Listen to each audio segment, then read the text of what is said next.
Good morning friends. Exam current affairs में आपका स्वागत है। टुडे इज 30 अप्रैल। तो 30 अप्रैल के जितने भी इंपॉर्टेंट क्वेश्चंस हैं वो हम आज डिस्कस करेंगे और साथ ही में क्वेश्चन से रिलेटेड इंपॉर्टेंट फैक्ट्स हैं, एक्चुअल फैक्ट्स हैं, उनके रेफरेंसेस हैं, वो भी हम डिस्कस करेंगे। और वीडियो के डिस्क्रिप्शन में नीचे एक लिंक दे रखा है जहाँ से आप PDF डॉक्यूमेंट डाउनलोड कर सकते हैं।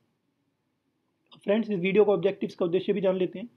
तो डेली बेसिस पे करंट अफेयर्स की प्रिपरेशन के लिए, जो एग्जाम की प्रिपरेशन करते हैं उसके लिए जितने भी इशू आते हैं कि डेटा कहाँ से ले, कौन सी मैगजीन पढ़े, कौन सी साइट पढ़े, तो उसी के लिए ये वीडियो है। तो आपको डेली बेसिस पे इससे 10 से 12 मिनट का वीडियो है, बस ये देखना है और आपके करंट अफेयर्स के डेली बेसिस के जो इंपॉर्टेंट क्वेश्चंस होंगे वो सारे इसमें कवर हो जाएंगे। तो वैसे भी करंट अफेयर्स को कोई ज़्यादा टाइम देना नहीं चाहता है, तो 10 से 12 मिनट इनफ टाइम है दिन में देने के लिए। और मॉर्निंग में आपको ये 5 बजे मिल जाएगा वीडियो, तो आप देख सकते हैं इसे। और इसको please subscribe, share, like, comment जरूर कीजिएगा। सब्सक्राइब कीजिएगा ताकि आपको नोटिफिकेशन आपको आते रहें, चैनल से जुड़े रहें, और बेल आइकन जरूर प्रेस कीजिएगा ताकि 5 बजे आपको नोटिफिकेशन भी आ जाए इसका।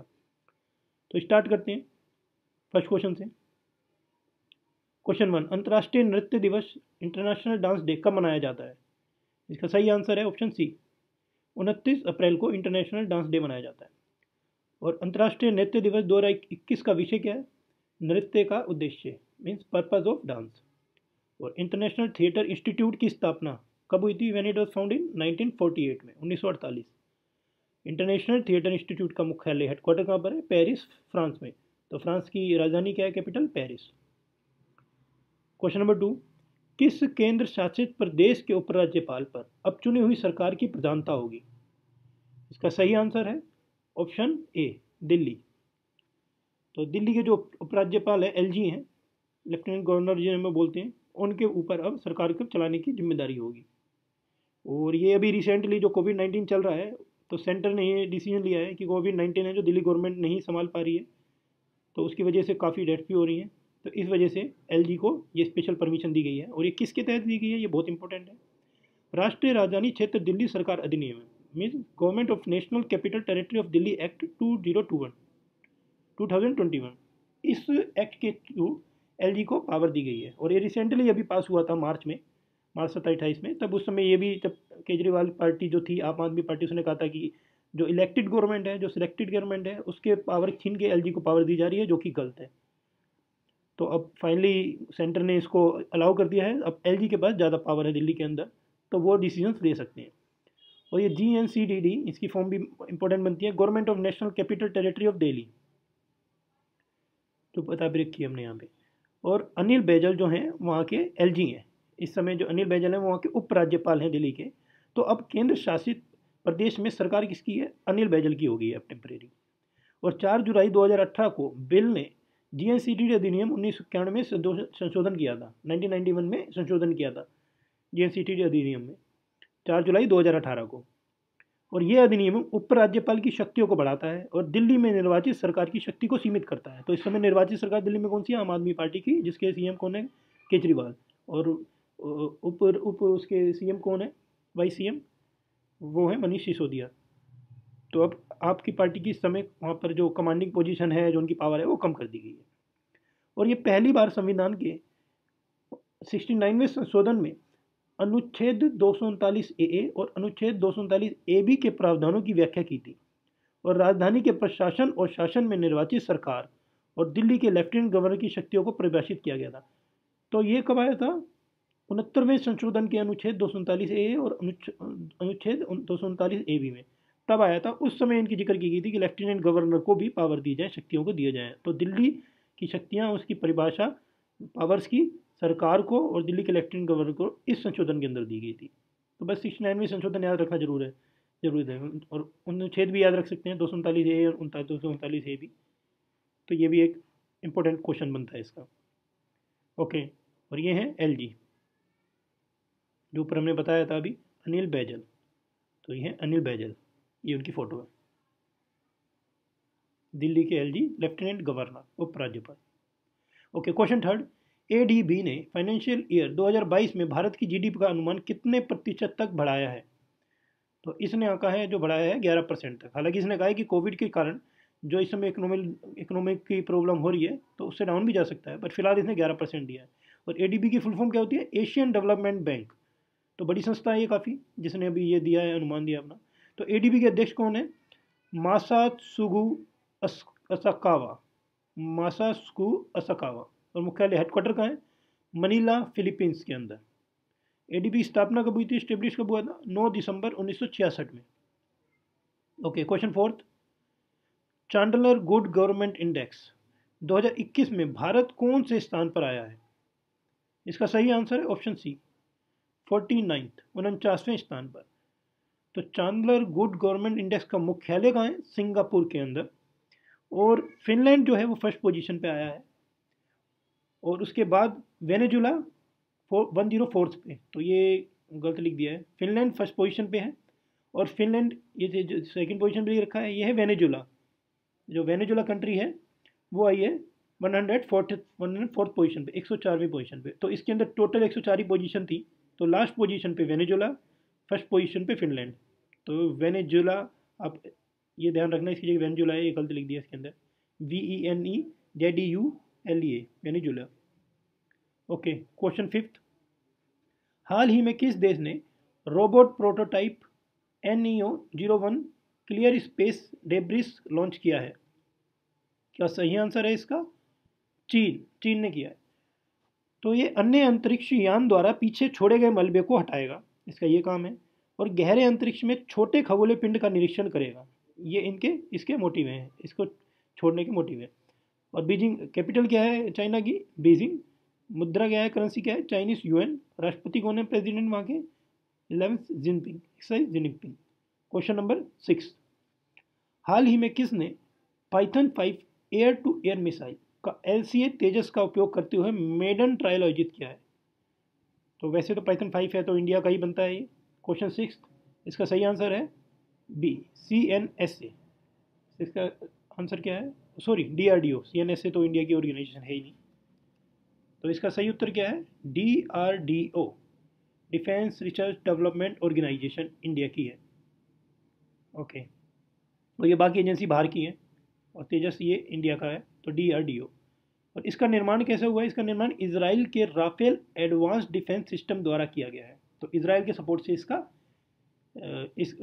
सपोर्ट से इसका निर्माण किया गया है, इसका मैन्युफैक्चरिंग किया गया है।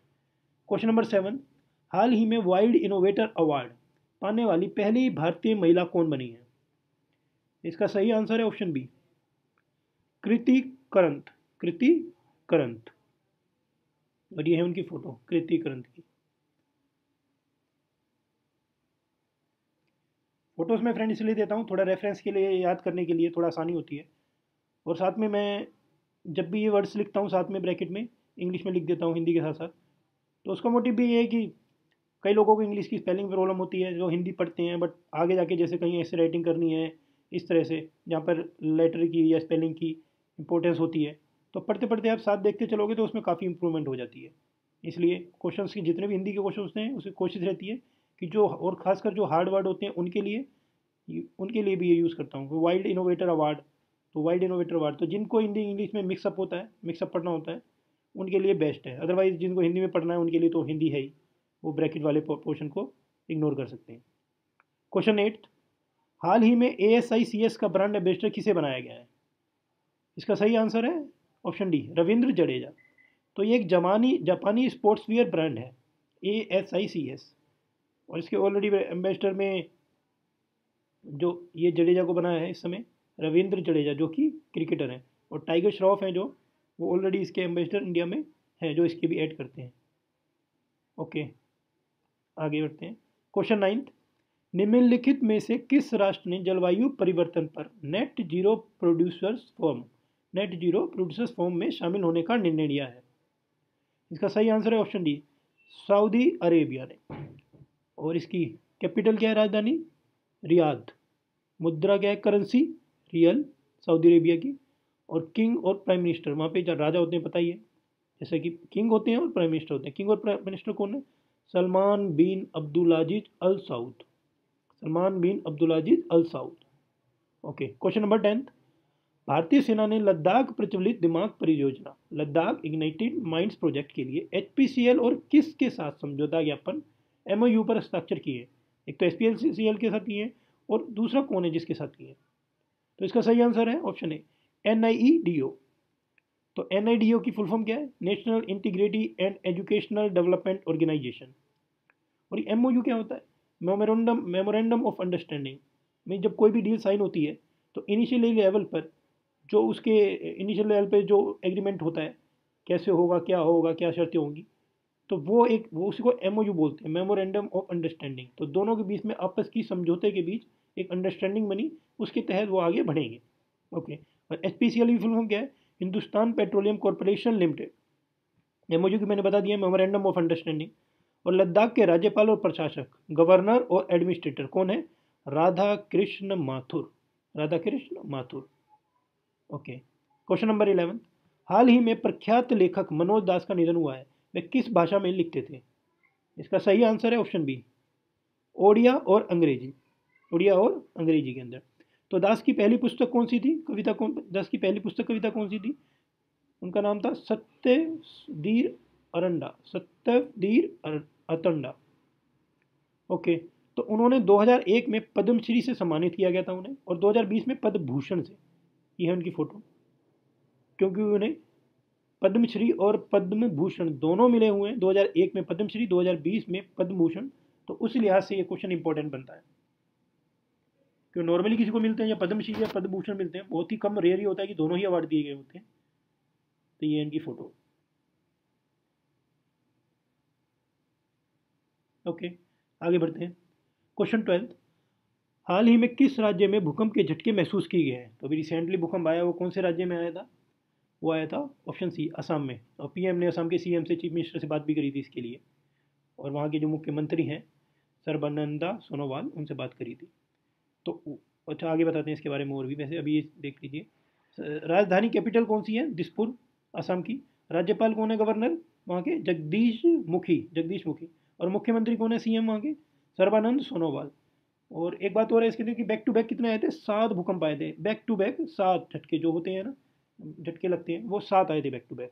और फिर PM ने बात करी थी असम के CM से, जो संभव होगी, हालात होंगे, जो संभव सहायता होगी वो भेजी जाएगी। ओके। क्वेश्चन नंबर 13, निम्न में से किसे सीमा सड़क संगठन मतलब BRO की पहली महिला कमांडिंग अधिकारी नियुक्त किया गया है? तो इसका सही आंसर है ऑप्शन ए, वैशाली हिवासे। और BRO की फुल फॉर्म क्या होती है? Border road organisation. तो ये क्या काम करता है? जो रोड बनते हैं बॉर्डर पे, उनका काम BRO ही करता है। और भारतीय चीनी सीमा पर सेना और जरूरी सामग्री की आवाजाही की उन पर जिम्मेदारी होगी। तो इस समय भारत चीन सीमा पर जो कंस्ट्रक्शन चल रही है, काम चल रहा है, तो उसके लिए सामग्री जो भी होती है, ज़रूरत मटेरियल होता है, रिक्वायरमेंट्स होती है, रॉ मटेरियल होता है, उसकी आवाजाही की उन पर जिम्मेदारी होगी। तो BRO का काम ही होता है, सिर्फ बॉर्डर पर ही ये रोड बनाता है। इसका पर्पज़ ये है, BRO, border road organisation. Question number 14, कार्मिक मंत्रालय मीन्स मिनिस्ट्री ऑफ पर्सनल ने व्यय सचिव मतलब एक्सपेंडिचर सेक्रेटरी TV सोमनाथन को निम्न में से किस पद पर नियुक्त किया है? कार्मिक मंत्रालय ने व्यय सचिव TV सोमनाथन को निम्न में से किस पद पर नियुक्त किया है? इसका सही आंसर है ऑप्शन सी, वित्त मंत्रालय, finance secretary. Okay. Question number 15, हाल ही में किस देश के मंत्रिमंडल ने सार्वजनिक स्थलों पर सभी प्रकार के चेहरे के नकाब को राष्ट्रीय सुरक्षा के लिए खतरा मानते हुए इस पर प्रतिबंध लगाने के प्रस्ताव को मंजूरी दे दी है? इसका सही आंसर है ऑप्शन ए, श्रीलंका ने दी है, वहाँ पर बैन कर दिया है कि आप नकाब नहीं पहन सकते। बट हालांकि कोरोना से निपटने के लिए मास्क पहनने की अनुमति है, तो फिलहाल कोरोना से पहनने के लिए मास्क के लिए अनुमति कर रखी है। अदरवाइज उसके अलावा अगर आप मास्क पहनते हैं किसी भी सार्वजनिक स्थल पर, तो वो उसके लिए गवर्नमेंट ने मना कर दिया, प्रतिबंध लगा दिया, बैन लगा दिया। तो फ्रेंड्स, आज के 15 क्वेश्चन खत्म होते हैं। तो ये वीडियो आपको कैसा लगा? नॉलेजेबल लगा? अगर लगा नॉलेजेबल है और करंट अफेयर्स की प्रिपरेशन के लिए क्वेश्चंस आपके लिए इंपॉर्टेंट है, तो प्लीज़ इसे लाइक, शेयर, कमेंट और सब्सक्राइब करना जरूर याद रखिएगा। सब्सक्राइब जरूर कीजिएगा ताकि आपको डेली बेसिस पे इसकी अपडेट मिलते रहे। तो आपको उसके साथ ही साथ आप शेयर भी कर सकते हैं इस वीडियो को अपने फ्रेंड्स को, ताकि वो भी इस वीडियो को देख सकें, और जो भी प्रिपरेशन करने में, गवर्नमेंट एग्जाम या प्रिपरेशन करने में जो भी करंट अफेयर्स के इशू आते हैं, तो उनकी भी प्रॉब्लम रिजोल्व हो सके और उनको भी इसका बेनिफिट मिल सके। और बेल आइकन दोस्तों जरूर प्रेस कीजिएगा, और सब्सक्राइब आइकन को भी जरूर प्रेस कीजिएगा। तो कल दोबारा मिलते हैं नए क्वेश्चंस के साथ, तब तक